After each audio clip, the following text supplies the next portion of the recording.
کل کے ویڈیو میں ہم لوگوں نے اردو زبان کے افادی مقاصد بولنا سکھانا کے بارے میں پڑھے تھے۔ آج ہم لوگ اس کے دوسرا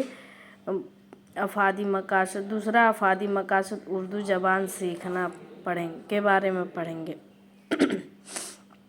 بعض ماہرین تعلیم کا خیال ہے کہ بچہ جب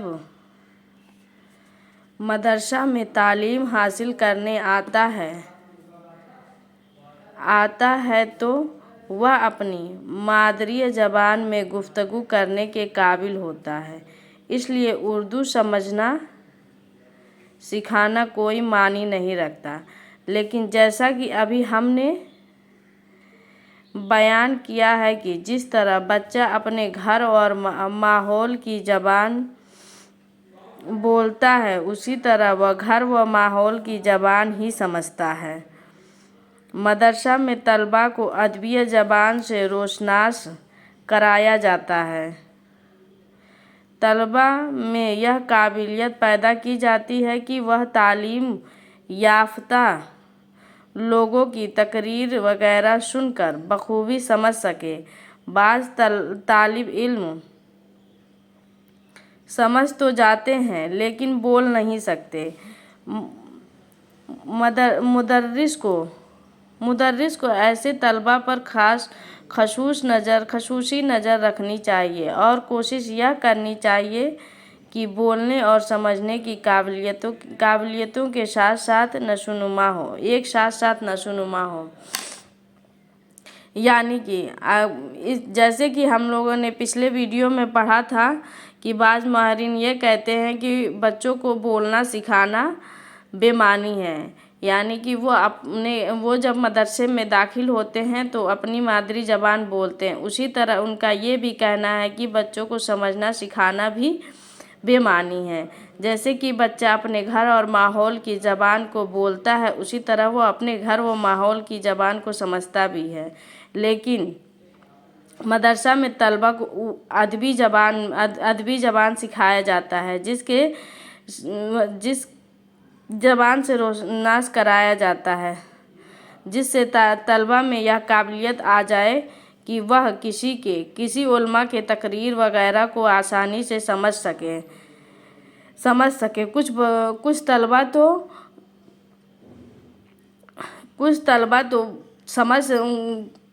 طلباء تو ادبی زبان سمجھ لیتے ہیں لیکن بول نہیں پاتے۔ اس طرح مدرس کو چاہیے کہ وہ ان کو بولنا اور سمجھنا ایک ساتھ سکھائے۔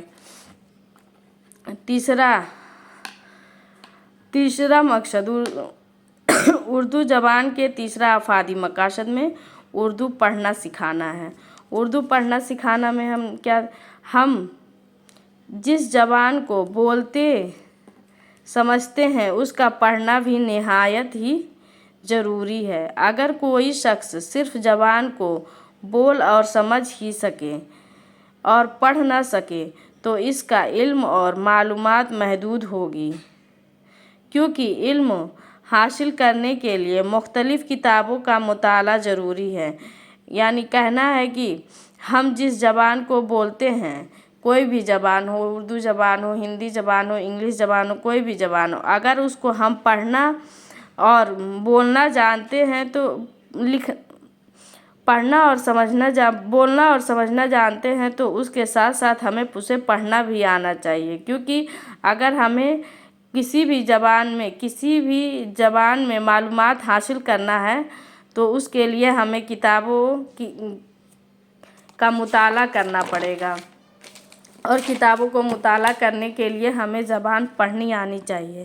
اپنے ماضی و حال اور مستقبل کے متعلق معلومات حاصل کرنے کا ذریعہ کتابیں ہی ہیں، اس لیے زبان کے بولنے اور سمجھنے کے ساتھ ساتھ اس زبان میں تحریر کی ہوئی باتوں کو پڑھتے ہیں۔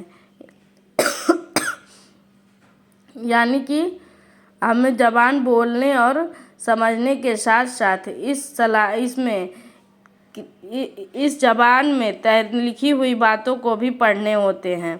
صلاحیت و کاملیت بھی ہونا چاہیے، تب ہی صحیح صحیح معنوں میں ہم تعلیم حاصل کر کے اپنی معلومات میں اضافہ کر سکتے ہیں۔ مدرسہ میں اردو پڑھانے کے مقصد بھی یہی ہے کہ طلبہ اردو ادب کے شاہکاروں کو پڑھ سکیں اور اپنے نصاب کی کتابوں کا یا آسانی سے مطالعہ کر سکیں۔ مدرسے میں بھی اردو ادب کو پڑھانے کا یہی مقصد ہے کہ وہ ادب کے شاہکاروں کو پڑھ سکے اور اپنے نصاب، اپنے سلیبس کی کتابوں کو بھی وہ پڑھ سکے، خطوط پڑھ سکے، خطوط، اخبارات، رسائل کے پڑھنے میں کوئی دقت نہ ہو اور اس کو خطوط، اخبار، رسائل پڑھنے میں بھی کوئی دقت نہ ہو۔ اس لیے اردو پڑھانے کا تیسرا افادی مقصد اردو پڑھنا سیکھنا ہے۔ چوتھا افادی مقصد ہے اردو لکھنا سکھانا۔ اس میں کیا ہے؟ لکھنا پڑھنے سے زیادہ اہمیت رکھتا ہے، کیونکہ پڑھنا اسی وقت ممکن ہو سکتا ہے جب کہ کچھ لکھا ہوا ہو، لیکن چونکہ لکھنے سے پڑھنا آسان ہے، اس لیے موجودہ نظام تعلیم میں پہلے پڑھنا سکھایا جاتا ہے اور پھر لکھنا۔ پڑھنا اور لکھنا دونوں ایک دوسرے کے لیے لازم و ملزوم ہیں۔ اگر پڑھنا آئے اور لکھنا نہ آئے تو ہماری تعلیم ادھوری رہ جائے گی، کیونکہ ہمارا ہر کام صرف پڑھائی کے ذریعے ہی نہیں انجام پا سکتا۔ بعض باتوں کو ضبط تحریر کا ہی لانا پڑتا ہے۔ اس لیے مدارس میں پڑھائی کے ساتھ ساتھ لکھائی پر خصوصی توجہ دینی چاہیے۔ لکھنا پڑھنے سے آسان ہے، لیکن لکھنا پڑھنے سے پہلے ہونا چاہیے، کیونکہ اگر کوئی چیز لکھی ہوگی تبھی ہم اس کو پڑھ سکتے ہیں، لیکن پڑھنا آسان ہے اور لکھنا ٹف ہے۔ اسی لیے اردو کے افادی مقاصد میں، زبان کے افادی مقاصد میں پڑھنے کو پہلے درجہ دیا گیا ہے۔ اگر ہمیں پڑھنا آئے، لکھنا نہ آئے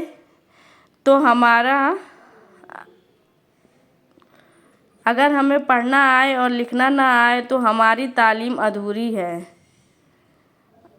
ہے، کیونکہ ہمارا ہر کام صرف پڑھائی تک ہی نہیں محدود رہتا ہے۔ کچھ باتوں کو ہمیں لکھ کر بھی سامنے لانی پڑتی ہے۔ اس لیے مدرسے میں پڑھائی کے ساتھ ساتھ لکھائی پر بھی توجہ دینی چاہیے۔